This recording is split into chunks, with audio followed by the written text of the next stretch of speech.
அடுத்து ஒரு செம்ம வீடியோ. தளபதி விஜய் எங்க போனாலும் அவர் ரசிகர்கள் பின்னாடியே துரத்திட்டு வராங்க. விரட்டி விரட்டி அவரை பார்க்குறாங்க அப்படின்னு சொல்லப்பட்டுச்சு. அந்த விரட்டி வந்த காட்சியின் பின்னணி வீடியோ இதோ உங்கள் பார்வைக்கு. அகம் டிவி வழியே அகத்திற்குள். இங்க பாருங்க, இது செம்ம. தலைவா தலைவா தலைவா, இங்க பாருங்க, தலைவா நிக்கிறாருங்க. அந்த பையனை பாருங்களேன். ஐயோ, பைக்ல பின்னாடியே போய் என் தலைவரை பார்த்துட்டேன். தலைவரே, கடவுளே, ஐயோ அப்படின்னு சொல்லி உரிப்புல கத்துறாப்ப. தளபதி தளபதி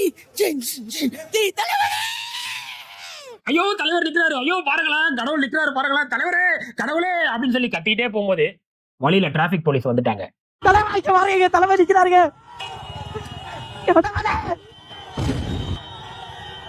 அண்ணா அண்ணா அண்ணா, நான் வீட்டுக்கு போயிட்டு இருக்கேன்.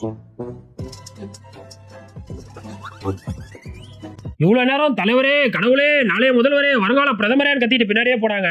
போலீஸை பார்த்ததுக்கு அப்புறம் சார் நான் வீட்டுக்கு வரேன் சார், எங்க அம்மா திட்டுவாங்க சார் அப்படின்னு சொல்லி அழுகுறாங்க. இதோட ஹைலைட் பூத் கமிட்டி மீட்டிங் நடந்துச்சு. அங்க வந்திருந்த ரசிக பெருமக்களையும் அந்த ரசிக பெருமக்களோட ஒழுக்கத்தை பத்தியும் பொதுச் செயலாளர் புசி ஆனந்த் புகழ்ந்து பேசினாரு.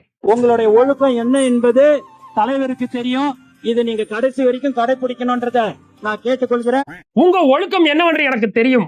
ஒழுக்கம் விழுப்பம் தரலான், ஒழுக்கம் உயிரினும் ஓம்பப்படும் சொல்லி வள்ளுவரே உங்களை பார்த்துதான் அந்த குரலை எழுதியிருக்கிறாருன்ற ரேஞ்சுக்கு பேசினாரா. ஆனா அந்த ஒழுக்கம் ஒரு மணி நேரம் கூட தாக்கு பிடிக்கல.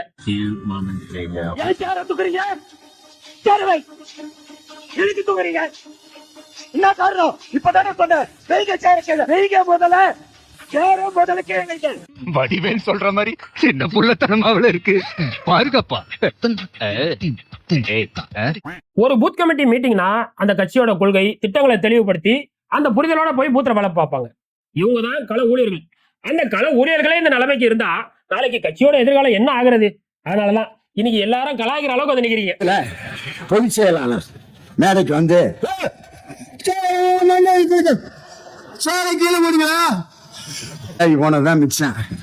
சினிமாவில் நடிச்சது மட்டுமோ நல்லா டான்ஸ் ஆடுவாரு அப்படின்றது மட்டுமோ நாடாளுற தகுதி கிடையாது. இப்போ ஒரு மாப்பிள்ளை பார்க்க போறோம், மாப்பிள்ளை என்னப்பா பண்றாரு அப்படின்னு கேட்டோம்னா மாப்பிள்ளை நல்லா டான்ஸ் ஆடுவாரு அப்படின்னு சொன்னா நம்ம வீட்டு பொண்ணுங்களை கொடுத்துருவோமா? கொடுக்க மாட்டோம். அப்போ நடிப்பது மட்டுமே நாடாளுற தகுதின்னு சொல்லி இவங்க எதை வச்சு புரிஞ்சுக்கிறாங்கன்னே தெரியல. அதனால தயவு செஞ்சு அரசியலோட அடிப்படை புரிதல், கொள்கை தெளிவு, மாநில சுயாட்சி, மக்கள் உரிமை இப்படி இதை பத்திலாம் ஒரு பேசிக்காவது புரிஞ்சு செயல்படுங்க. ஏன்னா இன்றைய இளைஞர்கள் தான் நாளைய தலைவர்கள். நாளைய நாட்டின் தலைவனும் நீயே, உனக்கென ஓர் சரித்திரமே எழுதும் காலம் உண்டு. முன்னால் முடியும் தம்பி தம்பி.